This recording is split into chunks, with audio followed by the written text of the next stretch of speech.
Nung had never believed in ghosts, let alone rumors about forgotten places.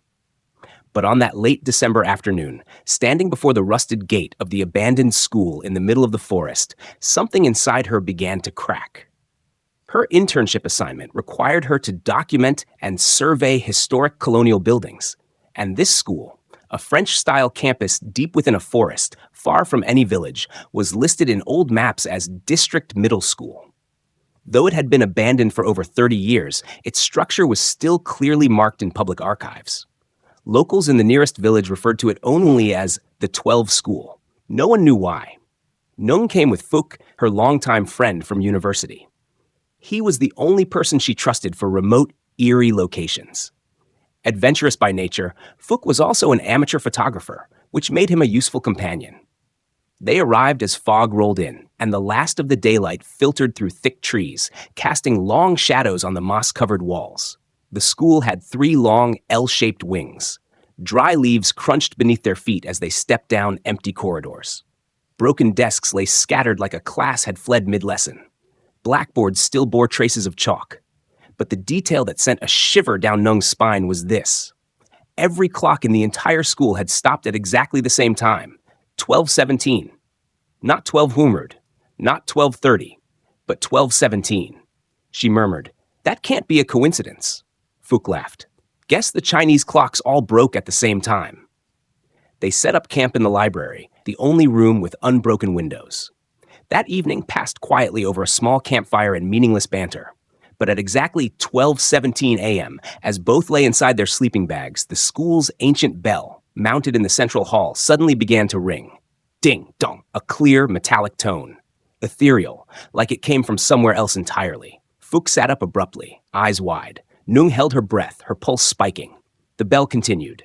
3 chimes, 4, 5, until 12. Then silence.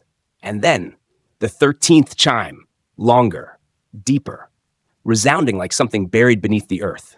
Total stillness followed. Phuc shined his flashlight down the hallway and screamed. At the far end of the corridor, barely touched by the weak beam, stood a woman in white, long black hair covering her face, back turned toward them. She didn't move. Nung pulled Phuc back. When they looked again, the figure was gone. The next morning, they planned to leave. But while studying the school's blueprint, Phuc found something odd. A room labeled Counselor's Office Number 13. But the school only had rooms numbered 1 through 12. Room 13 did not exist above ground. According to the diagram, it was located beneath the building, accessible via stairs behind a collapsed storage room. Driven by instinct or perhaps something stranger, they cleared the debris. Beneath, they uncovered a rusted spiral staircase, winding down into darkness. The air below was freezing, their breath clouding before them. Symbols drawn in charcoal lined the walls, twisting shapes neither of them could identify. At the end of the hall was a thick steel door, its surface flaking with rust. Etched into it were words nearly eroded away. When the 13th chime sounds, do not meet her gaze. Phuc laughed it off. Old ghost story stuff. Then he opened the door. Inside, the room was eerily pristine, cleaner than any place they'd seen. In the center stood a massive grandfather clock, taller than a man, covered in webs. Below it lay a steel operating table. Rusted surgical tools sat arranged beside it. A small, faded notebook rested atop the table. Nung opened it. The first page was scrawled in shaky handwriting. 13 children, born on the same day, same hour, leap year. The teacher said they were wrong, didn't belong in this world. When the 13th chime rings, she calls them one by one. Flipping through the pages, they found 13 names, each one crossed out in red ink. The final entry read, "I am the last one left." Phuc looked up. In the mirror behind the clock, they saw a face, not their own, watching them from behind. Their flashlight flickered. The door slammed shut. The clock began to tick. Tick, tock, tick, tock. Then the chime started. 1, 2, 3. Each ring distorted the air. Nung's vision blurred. The room dissolved. She was now in a classroom, desks arranged neatly. Students in white uniforms sat still, but none of them had faces, just smooth, blank skin where features should be.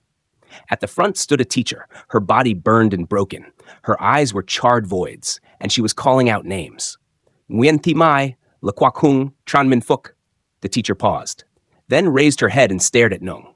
1, Arrived late. Nung gasped. She was back in the room, her hand stuck to the clock's glass. Blood seeped from her fingers. Fuchs screamed, pounding on the sealed door. The 13th chime rang. The ground shook. Something rose from the floor. The teacher, her body scorched, neck bent at an unnatural angle, emerged slowly, step by step. Her mouth moved, but no sound came. And yet Nung heard her, inside her skull. Do not let the hands reach 1217. Acting on pure instinct, Nung grabbed her flashlight and smashed the clock's face. A deafening roar. Then, blackness. She awoke on the edge of the forest, body bruised, clothes torn. Locals found her and called for help. She didn't remember her name. No one ever found Fuck. When the police investigated, they found the school intact, but there was no basement, no staircase, no counselor's room 13. However, in the library, they discovered a student roster from 1992. Class 7A. Homeroom teacher, Nguyen Thanh Hoa. Number of students, 13. Status, 12 withdrawn. One final note had been added, written in red ink, and at last, the teacher left the class too.